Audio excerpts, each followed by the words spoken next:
Transformative Education 2023. This is film screening, and we will be watching a film titled Tuning the Student Mind, produced by SIMA Academy. It is a documentary showing the transformative impact of curriculum that instills deep self-reflective awareness and a sense of inner potential in students. So now we will be playing the film. Thank you.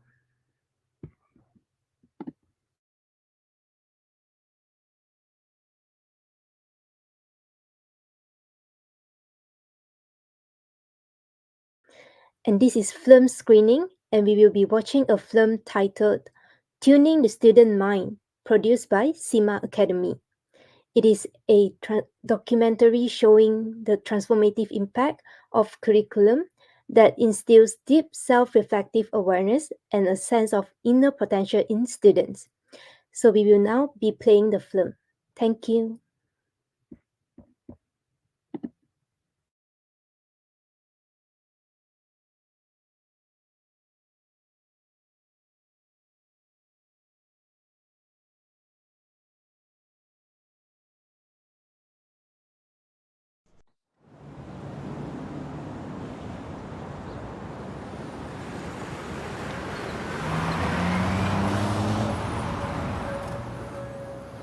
What happened to meaning? What happened to people being interested in who I am? How is it that education became so devoid of curiosity? And how is it that this process generally makes me feel so lousy about myself and I'm paying for it? It's a cultural statement about a culture that no longer values the educational process in a way that I think feeds and nurtures people's souls and hearts.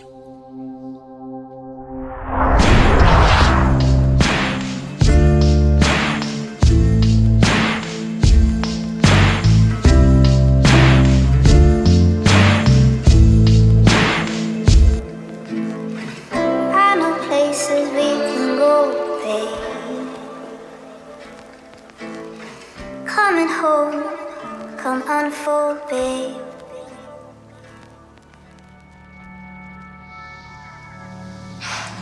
I was scheduling my classes, and then I saw a paper on the side, and it said, Consciousness and Creative Bliss. And I was like, I'm taking that class. I always wanted to learn how to meditate. I never really had the option. And when I heard that I'd be able to do it by just taking a class, it just seemed like the right thing to do. And it counts as an English credit. Liberal arts was just sort of an afterthought, I guess. But this isn't just something that I sort of feel obligated to take, like I'm actually excited to take this class. I love teaching so much. There's nothing greater than that experience of being with students and learning from them and having them be really on fire about whatever it is that we're doing. And just increasingly over the years, I feel that my students more and more and more are coming to school with so much stress that I can't make that fire catch because they're so preoccupied when they're in my class. They're so exhausted. And I was just so filled with this desire to be able to take real academic rigor with real deep rest and bring that together. I think it offers great stress release for students, but it also offers great stress release for the institution.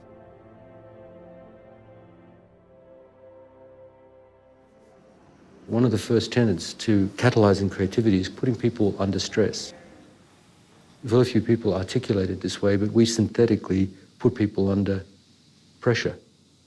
That said, meditation leads you into a place where creativity can really flourish. The idea of it being in the curriculum really did feel so far-fetched and so out of reach. Yet the idea of delivering it as a student activity felt like it would have been a waste of time. Even though we can't see the connections between us, They're hard for us now to see. Remember, we talked about this. We're more technologically connected. Our economies are more connected. Our structures are more connected. But we can't necessarily see the personal impact of our connection to one another. We're still connected, okay? And this is super, super important. We are unaware of our connection to one another, but we're still connected. This is why awareness, self-awareness is so important. To become aware, you must know yourself. First rule, know thyself. And to know ourselves, we must transcend our minds. And until we all collectively take off our blinders and commit to purifying our emotionality, then nothing's going to change. This is why meditation is in this class. I think education is the home and the place where we should systematically incorporate silence and a way to get underneath our minds, to clear our minds, to create coordination between the mind and the heart, so that all of us can operate with increased intuition, which we've already established is simply our most authentic and creative selves.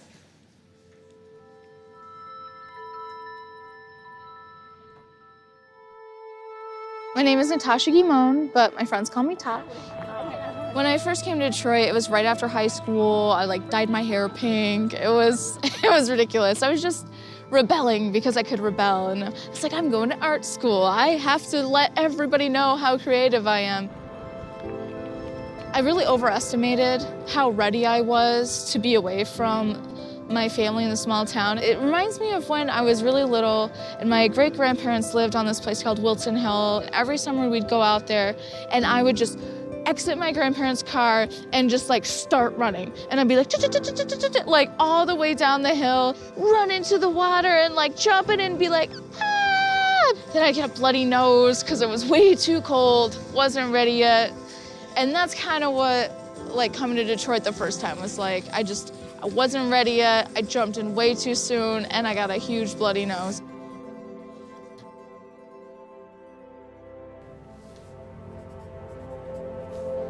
I hate doing things where I can't show something at the end of it. If I spend 2 hours doing something and I can't show something for those 2 hours, I get really antsy and really kind of frustrated and bothered. I like cooking because I get to enjoy, there's a product and I get to enjoy it. I try to spend as much time as I can, I guess, being productive. Having something to show for my time is what's satisfying to me. I think a big reason why I like being productive all the time is when I was younger, I was in a car accident with my family, and I lost my family. I lost both my parents and my grandma and my sister. It almost gives you the feeling that you're on borrowed time. That's why I've never been necessarily comfortable, with being idle.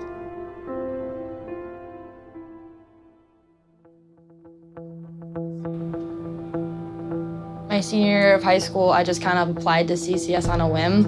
I didn't really think I would get in because I really didn't have the best grades, because high school didn't really concern me. My high school art teacher, she was really passionate. She really saw what I had and would get frustrated at me for being lazy about it. I don't feel happy unless I'm doing exactly what I want to do. I do need to work on anger and stress and how to manage them, because I'm the type of person who lets things just bubble up and maybe 6 months from now I'll just explode, and then it'll go away. And I just want to be able to manage that better. There's regular old kids going to this school that have a natural talent, a natural ability, and many of them are suffering. And it's been a gradual increase in severity and intensity. And I think what we're finding with our students is that they're just coming in as the representatives of the issues at large. The majority of students come in with a diagnosis. I believe that there is a time and a place for diagnosing and labeling and treating. However, the way in which we're doing it with young people, I think, is startling. Here's what I want you to imagine. Every morning when you get up, in addition to brushing your teeth, drinking your cup of coffee, eating, doing all of your things, I want you to also imagine that you put on a full-body Velcro suit. Zip it up, hood, okay? Do you see it? Do you feel it? Okay, now you have on your full-body Velcro suit. You walk over to your dresser every morning, Brian, and what do you think you do next? You get your dog collar out. How many of you have an invisible fence at home? Has anybody ever put that invisible fence any nearer you get that, like the shock the dogs get for the boundary? Yeah. Okay. So full body Velcro suit. You got it? Do you feel it? Dog collar, invisible fence. And now you go out and start interacting in the world. What happens? Couple things, right? You get shocked because you cross a boundary that you may or may not think is appropriate or inappropriate, but you get shocked. So that's A. But the other thing that happens is you start picking up a whole bunch of stuff that's not your own. Stereotypes, assumptions about your identity, your gender, your sexual preference, what you believe, what you want to eat, right? I mean, it's endless. We let the world tell us who we are rather than diving deep within ourselves, feeling our most authentic nature, and coming out and showing that to the world. The first third of the course, we're talking about personal identity issues. So how do you understand yourself through your relationships with your family, with your friends? The second half of the class is about the external mediated landscape. Shakespeare says all the life's stage, right? So who are you on that stage? And how is that backdrop shifting all of the time that you're not even necessarily noticing? And how are you picking that up? But I really leave the meditation aspect of the class up to the meditation teachers. I'm not teaching anybody how to meditate. I'm allowing the meditation teachers to come in, and I'm running an academic class.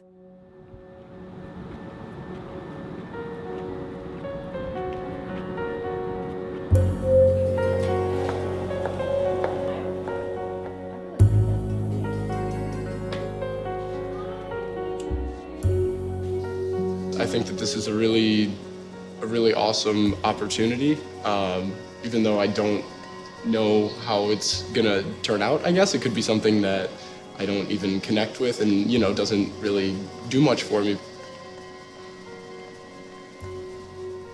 This tradition of knowledge from where TM, Transcendental Meditation, comes from is thousands of years old. Traditionally, the teachers were always living in caves or monks or something, and so they didn't own anything. So the student would bring them something they thought they needed, like a bag of rice or some flowers or some fruit or something. And then the teacher would reciprocate by teaching them meditation.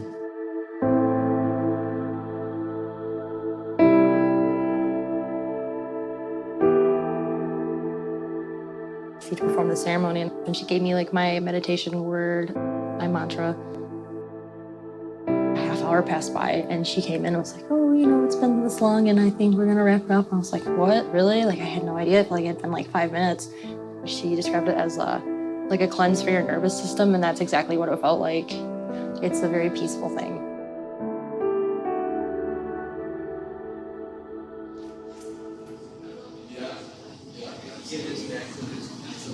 Sure. Thank you. What'd you do?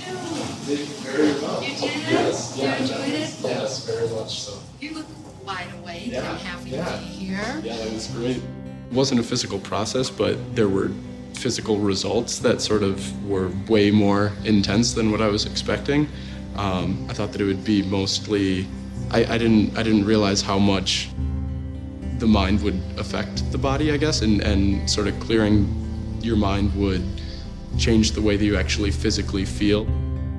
I felt like all these problems that I was trying to work out individually will come together when my heart's in the right place and when my mind's set and clear, so that other forces in my mind, the creative parts of me, are actively working things out with all the information simultaneously to help me think of the best thing to do at this moment with my heart and my mind in place, same time.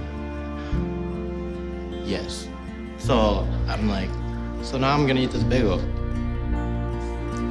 I didn't know what to expect. I kind of thought, you know, is this really gonna work? I definitely think that I'm gonna continue meditating, because I mean, if I felt like that just after one time, I'm really excited to experience that and experience that sort of relief daily.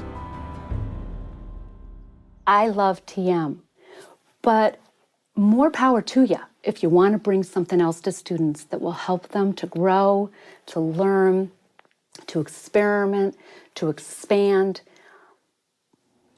That's the joy of teaching, to be innovative and think outside of the box. We have to abide by quite formal accreditation requirements, and I'm absolutely delighted we've accomplished this. And I have every confidence that we're going to see extraordinary results. And what I'm really looking forward to is basically tracking what we accomplish here, because I think we're doing some interesting pioneering work. They need to have a means to be able to tap into the deep resources of their souls to get to that creative spot. And that's why Molly's course is so important. This week is really always the hardest week of the semester, because there's really no way to define, defend, explain what consciousness is. Hopefully most of you after last week have a better sense that there's something inside of you that's quiet and untouched and pure. And that subjective experience of dipping into that space is really ultimately the best way to define consciousness. I want you all, every single one of you, to leave here knowing less than you did when you got here. I can't figure everything out, so I'm going to live in the mystery. But what lies in the mystery of not knowing, what lies in the mystery of emptiness, is also the fullness of everything. And that is consciousness.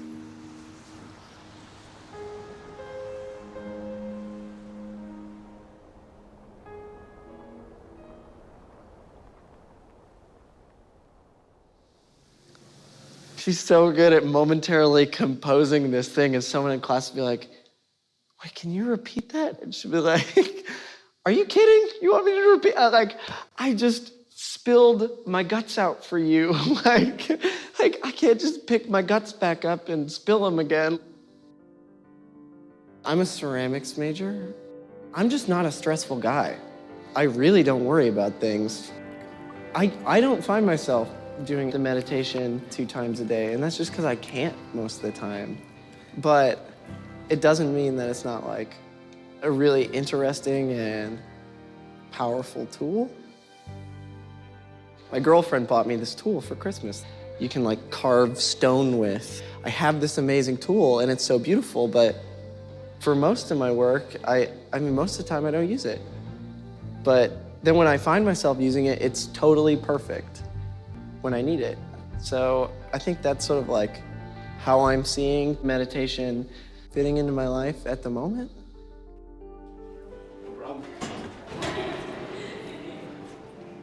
I've been feeling a lot less stressed out. I'm discovering the value in, I guess, like experience more than like necessarily just results. It's me sitting there for, 20 minutes not doing anything, but getting this incredible result from it.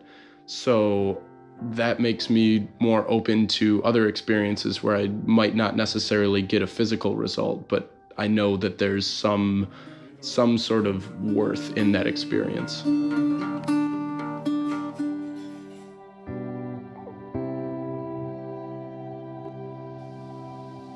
You are creativity in action. How many of you have ever planted tulip bulbs? Do you go out, if you plant them, say in October, do you go out in November and like throw things on them or, play the music or anything? No. What happens to tulip bulbs? They know naturally what to do. They know when to grow. They know how to be. And it happens spontaneously and automatically with the support of nature.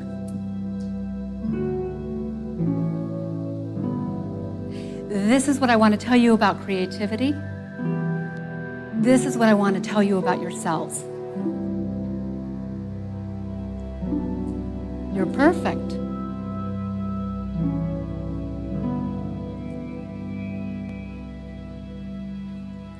And any aspect of yourself that makes you feel less than that is an aspect that simply hasn't been fed in the right way.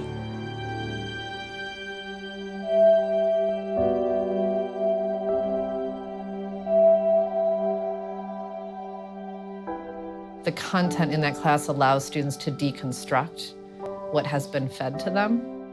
And I think it's this sense of calmness and connection to self, a consciousness that they really do acquire from the class that allows them to live life in a much more paced and self-fulfilling way. It's revolutionary. It's revolutionary. Molly was real cool and had this idea that we would do a research paper on ourselves. And I was able to, at the end of my essay, at least say who I am without commenting on, the name I'm called by, the clothes I wear, any of my possessions, my appearances, but the things that I feel like matter and actually create someone's identity. Yeah, no, for our essay, I didn't really know what to write. I was gonna talk about how I was mad. I wanted everybody to see that I was smarter now and I was more level, I guess. I was more even. But then I read the sheet she gave us, telling us what to write about, and then it just kind of that's what I realized I wanted to do with this meditation and with the lessons she's taught was that's all I want to do with my life is to love and be in love and love everything. I needed this class. I didn't know I needed it until now that it's over. I couldn't imagine the person I would be without it now. It's the recipe that our students are hungry for. Just a hunger we didn't know we had. Awesome.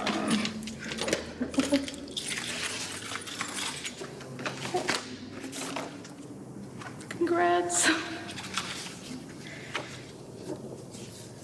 Wishing you life's very best as you graduate and much success in everything you do. You deserve it.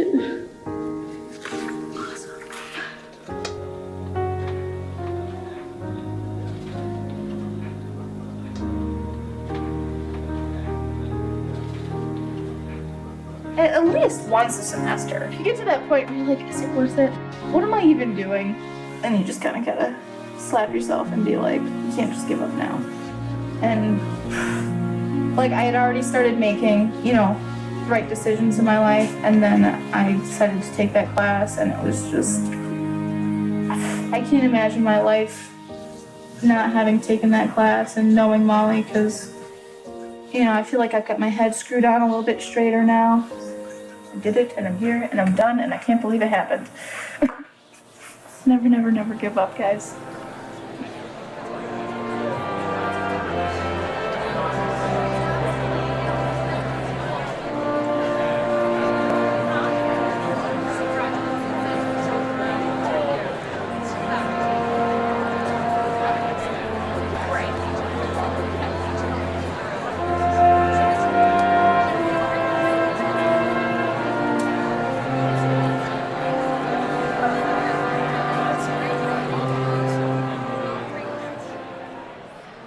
It's my pleasure to introduce Natasha Guimont, a major in advertising, to speak on behalf of the graduates.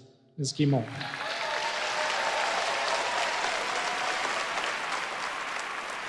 So I remember the first time I heard about the College for Creative Studies. Detroit? I did one of those snort laugh things. I was accepted, got a scholarship, dyed my hair pink, never again. I got really homesick. I stopped going to classes. I went home for Thanksgiving and I never went back. Now you might be thinking, what? Yeah, it was too hard. One particularly hard day, I made the decision to finish what I started, and I came back to CCS. Yeah. Thank you. Molly Beauregard, I don't know where you are. I want to look at you and I say this, but I can't. I see you. Thank you. You changed my life. Your capacity for love and understanding are infinite. You've enabled my mind to expand beyond what I ever thought was possible. I am forever in your debt. I know places we can go today. I know places we can go today. I know places we can go today. Coming home, come unfold, babe. I know places we can go today. I know places we can go, babe. I know places we can go, babe. Coming home, come unfold, babe.